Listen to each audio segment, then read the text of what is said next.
पंच परमेष्ठी भगवान की, देवादिदेव 1008 श्री मुनि सुव्रतनाथ भगवान की, संत शिरोमणि आचार्य गुरुदेव श्री विद्यासागर जी महाराज की, वंदनीय आरिका माँ श्री आदर्शमती माता जी की। हाँ, आपने सुना था पद्म पुराण में कि महावंश चार हुआ करते हैं। सबसे पहला इक्ष्वाकु वंश, दूसरा सोम वंश, तीसरा विद्याधर वंश और चौथा हरिवंश। ये 4 महावंश कहलाते। इक्ष्वाकु वंश के अपने आदिनाथ भगवान हुए और आदिनाथ भगवान के पुत्र का नाम क्या था? भरत चक्रवर्ती और बाहुबली। और भी पुत्र थे। तो भरत चक्रवर्ती के पुत्र का नाम था अर्क कीर्ति, और अर्क कीर्ति बहुत शक्तिशाली राजा अपने समय पर हुए। अर्क का अर्थ होता है सूर्य, तो अर्क कीर्ति राजा से सूर्य वंश चला और इसी सूर्य वंश में आगे चल करके राजा महाराजा कई होते चले गए और किन्हीं किन्हीं को वैराग्य हुआ तो दीक्षा लेकर के मोक्ष को भी प्राप्त कर लिया। कोई स्वर्ग गए, कोई मोक्ष गए, और जिन्होंने पाप का त्याग नहीं किया वो नरकों में भी गए। ऐसे कई राजा महाराजा इक्ष्वाकु वंश में होते चले गए। ऐसे ही क्रम से आगे आगे चल करके श्री राम कौन से वंश के थे?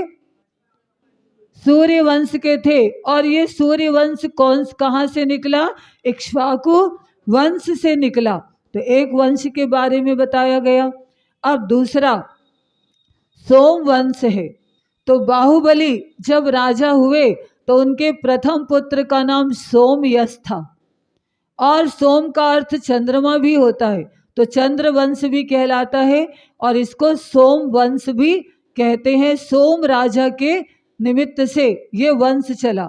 तो लेकिन दोनों तो थे इक्ष्वाकु वंश के ही थे। अब इसके बाद विद्याधर वंश, विद्याधर वंश में भी इसकी घटना आती है कि सगर चक्रवर्ती के समय एक मेघवाहन नाम का राजा हुआ था, और भी देश का होगा, और वो बहुत पुरुषार्थशाली था और चरम शरीरी था। तो उसके अच्छे कार्यों को देख करके राक्षस जाति के देव होते ना, इंद्र, जिनका नाम भीम और सुभीम, ये वेंतर जाति के भेद में भूत पिशाच राक्षस ये देवों के नाम हुआ करते, इंद्र के नाम। तो भीम और सुभीम नाम के थे। वो बहुत प्रसन्न हुए मेघवाहन नाम के राजा से, और प्रसन्न होकर के उन्होंने मेघवाहन राजा से कहा कि लवण समुद्र में हजारों की संख्या में द्वीप है, टापू का स्थान आदि होता है, द्वीप है। वहां पर एक बहुत सुंदर द्वीप है राक्षस द्वीप में, राक्षस द्वीप का नाम है। वो 700 योजन लंबा चौड़ा फैला हुआ। तो वहां पर एक त्रिकुटाचल पर्वत है और उसकी तलहटी में लंका नगरी है। कहाँ से? अजितनाथ भगवान के समय की बात। और वो लंका नगरी बहुत सुंदर है। तो मेघवाहन राजा से कहा कि तुम्हें वहां का तुम राज्य कर सकते हो। तो दोनों देव उसके साथ साथ में एक प्राकृतिक नगरी जो पृथ्वी के नीचे थी, जिसको अलंकारोदय कहा गया था, अलंकारपुर भी कहा जाता था, वो भी उसको भेंट स्वरूप मेघवाहन राजा को, ताकि शत्रु दल से यदि किसी को भय हो तो वो नीचे पाताल लंका, जिसका आगे नाम पड़ा, वहां पर भी रहा जा सकता है। ऐसा उन्होंने मेघवाहन राजा से, और एक हार भी भेंट किया, बहुत सुंदर हार था। तो राजा बहुत खुश हो गया।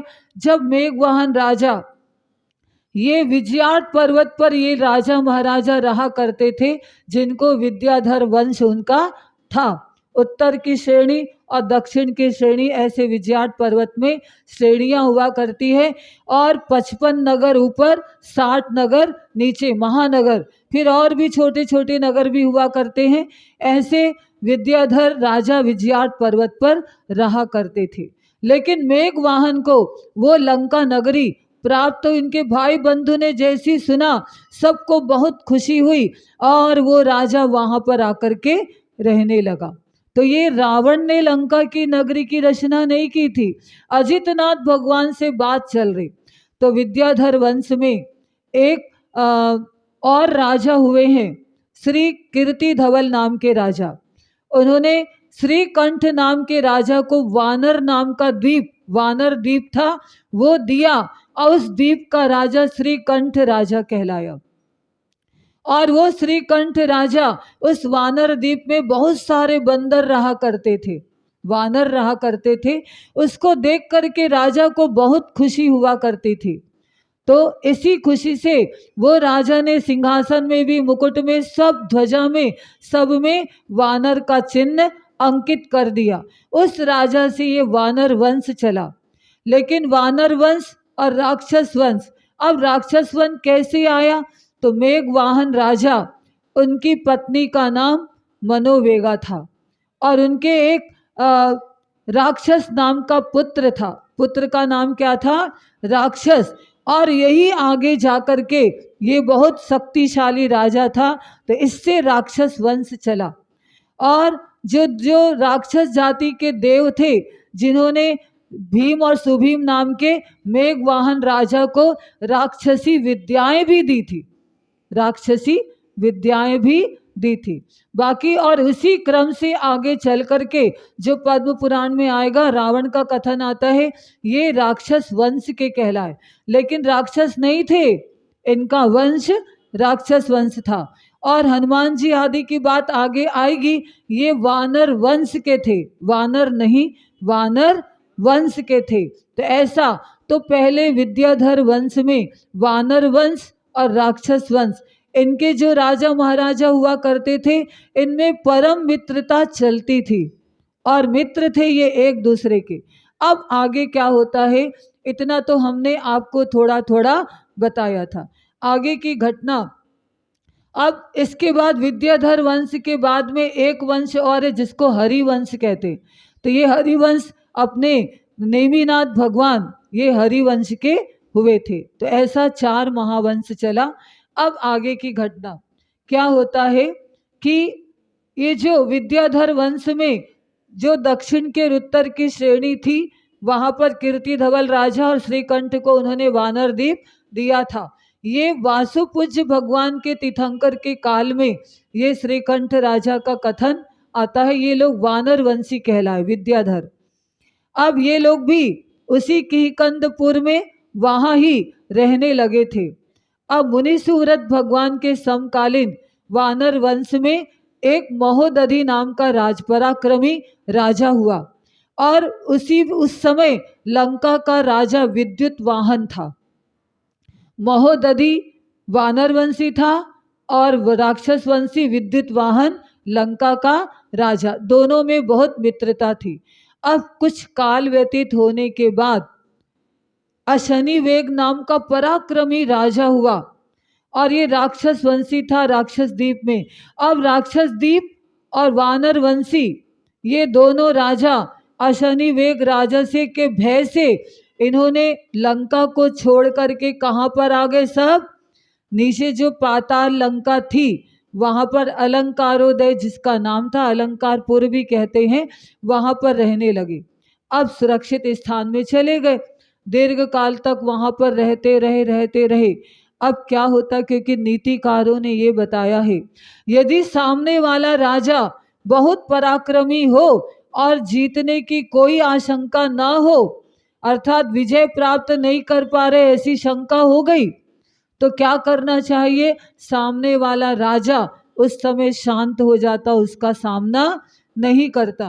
तो ऐसे ही राक्षस वंशी और वानर वंशी दोनों राजा नीचे रहने लगे थे। अब क्या होता है कि कंद के श्रीमाला नाम की एक रानी थी, उनके 2 पुत्र होते, सूर्यरज और रक्षरज। ये पुत्र उत्पन्न होते हैं और इनके राक्षस वंशी राजा सुकेश, उनकी इंद्राणी नाम की पत्नी थी, उनके 3 पुत्र होते हैं, माली, सुमाली और माल्यवान, जो रावण के दादाजी कहलाते, दादा पर दादा का परिवार। तो माली, सुमाली और माल्यवान, ये 3 पुत्र हुए। अब क्या होता है, तीनों यौवन अवस्था को प्राप्त हो गए। लेकिन इनके जो पिताजी राजा सुकेश थे, तीनों पुत्रों से कहते थे कि बेटा दक्षिण दिशा की ओर नहीं जाना।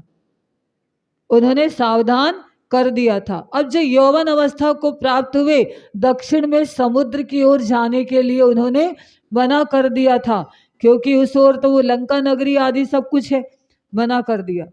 जब उन्होंने बहुत उत्सुकता जागृत की, तब तीनों पुत्रों को राजा सुकेश, जो माली सुमाली और माल्यवान के पिता थे, उन्होंने बताया कि कुछ काल पूर्व राजा अशनिवेग पराक्रमी राजा हुआ है और उसके भय से अपने दादा परदादा सब यहाँ पर रहने लगे, और उसी की आज्ञा में अभी निर्धात नाम का राजा लंका का राजा बना हुआ है, तो वहां जाने के लिए निषेध कर दिया। उसके अधिकार में वो प्राप्त हो गई। जैसे तीनों पुत्रों ने सुना, यौवन अवस्था तो थी, अपने पिताजी से आज्ञा ली, नहीं पिताजी हम उस राजा से युद्ध करेंगे।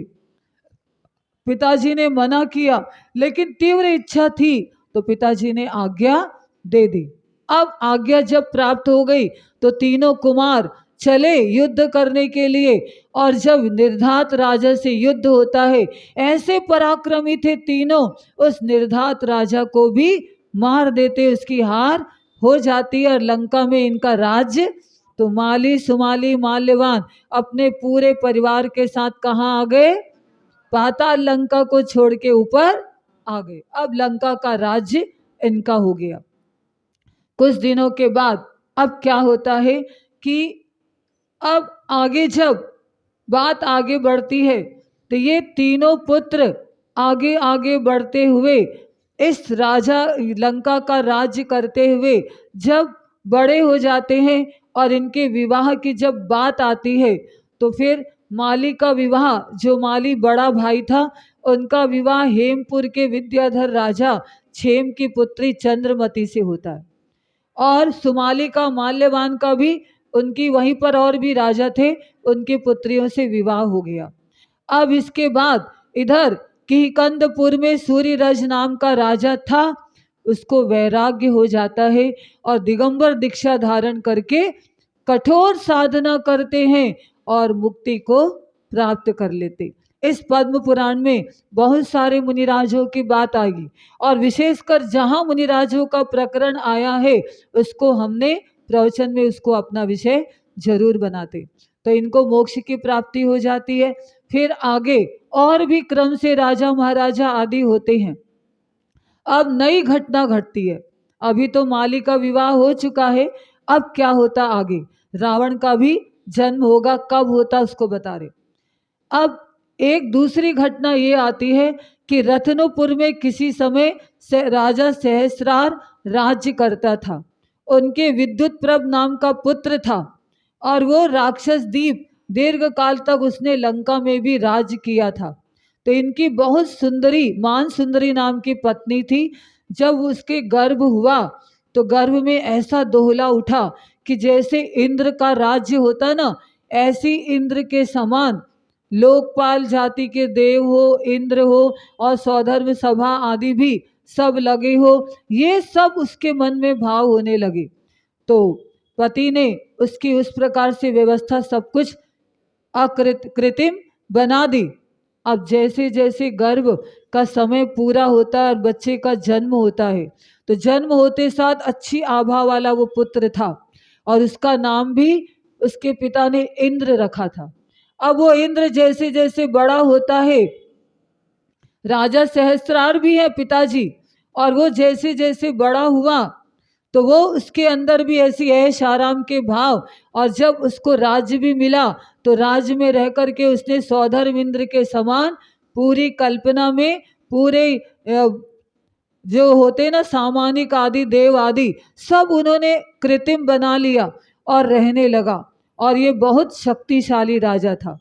जब पता चलता है माली सुमाली और माल्यवान तीनों भाई को कि इंद्र राजा पूरे विद्याधरों को अपने अधीन कर रहा है, बहुत शक्तिशाली राजा है, इन्होंने युद्ध का विचार किया और युद्ध के लिए तीनों जाने की कोशिश करते हैं। तो माली राजा ने देखा कि बहुत सारे अपशकुन हो रहे, तो छोटे भाई सुमाली ने उनको रोकने की कोशिश की, लेकिन उसने स्वीकार नहीं किया और युद्ध में चले गए। जब युद्ध होने लगा तो युद्ध में इंद्र के द्वारा जो सबसे बड़ा भाई माली राजा था उसकी हार होती है, उसका मरण हो जाता है। तो बाकी सुमाली और माल्यवान ये जब देखते हैं कि हमारे बड़े भाई की मृत्यु हो गई तो ये लौटने लगते हैं। तो इंद्र ने एक दूसरे राजा को भेजा सामना करने के लिए। जब ये लोग पीछे भाग रहे लौट करके तब भेजा, तब भी उसका इन्होंने सामना किया, सामना कर रहे और पीछे से सब लोग वापस कहाँ चले गए, उसी पाताल लंका में चले जाते।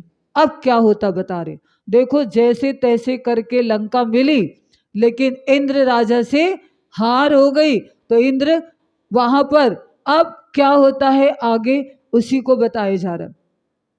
अब आगे की जब घटना घटती है, विशाल सेना भी आगे बढ़ जाती है और बढ़ने के बाद जब इस प्रकार के वचन सुनते हैं तब क्या होता है, जो कौतुक मंगल नाम का नगर था वहाँ का राजा व्योमबिंदु और उसकी रानी नंदवती, उनकी 2 पुत्रियां थी, ध्यान से सुनना। और 2 पुत्रियां, ज्येष्ठा का नाम कौशिकी बड़ी पुत्री का नाम और छोटी पुत्री का नाम केकसी था। लेकिन इधर क्या होता है, जब रावण का जन्म होता है, उनके जो पिताजी थे रानी का नाम क्या था, 2 पुत्री थी केकसी और कौशिकी, ये 2 पुत्रियां थी।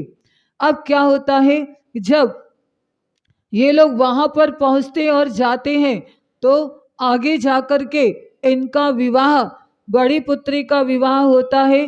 तो उस राजा का नाम वैश्रवण था, उनके पुत्र का नाम, और उसको वो इंद्र की आज्ञा में रहता था, तो उसको वहां का लंका का राज्य वो करने लगा था। अब इसके बाद जो दूसरी बहन थी केकसी, उसका विवाह जो रत्नश्रवा थे उनके साथ उसका विवाह हो जाता है केकसी का। एक समय की बात है, द्वितीय पुत्री केकसी का विवाह रत्नश्रवा के साथ में हो जाता है। और ये भी विवाह हुआ तो बहुत सुंदर बात थी। जब विवाह होता है तो पिताजी स्वयं पुत्री को लेकर के जाते हैं, अपनी पुत्री को लेकर के। अब रत्नश्रवा की दृष्टि जैसी उस पर पड़ती है तो दोनों ही एक दूसरे पर मोहित हो जाते हैं और वहीं के वहीं उनका विवाह भी हो जाता है। अब रत्नश्रवा, उनकी पत्नी का नाम केकसी, जब वो गर्भवती होती तो वो भी स्वप्न देखती है और 3 स्वप्न देखा। बड़ा, बहुत बड़ा विशाल हाथी को देखा जो चिंघाड़ता हुआ भाग रहा है, और फिर सूर्य को भी देखा। ऐसे 3 स्वप्न देखा। राजा से पूछा उन्होंने इसका फल, तो फल में मालूम होता है कि तुम बहुत सुंदर पुत्र रत्न की प्राप्ति होगी, 3 पुत्रों की प्राप्ति होगी आगे जाकर के। वो पता चलता है राजा को रत्नश्रवा का। तो पहला पुत्र कौन था, रावण, दूसरे पुत्र का नाम कुंभकर्ण और तीसरे पुत्र का नाम विभीषण, और चौथी पुत्री होती जिसका नाम चंद्रनखा। अब जब रावण का जन्म होता है तब वहां पर कैसी घटना घटती है और किस प्रकार से प्रलय की जैसी स्थिति हो जाती है, और सबको ज्ञात हो जाता है कि ये बहुत पराक्रमी बालक है और इसके द्वारा पुनः अपने को लंका का राज्य मिल सकता है। तो कैसे मिलता है लंका का राज्य, वो आगे आपको बताया जाए। ये रावण भी बहुत नीतिवान राजा था और जगह जगह जिन मंदिर की स्थापना इसने, लेकिन एक कलंक इसके जीवन में लग गया कि क्या किया इसने, सीता जी का वो पूर्व भाव से ही स्नेह चल रहा था, उसके परिणाम स्वरूप आगे की घटना आपको बताई जाएगी। ठीक है ना, बोले भगवान महावीर स्वामी की। सबको अच्छा लग रहा है। अब इसके बाद विद्याधर वंश के बाद फिर अपने रामचंद्र जी का जन्म होगा, उसकी बात आपको बताई जाएगी।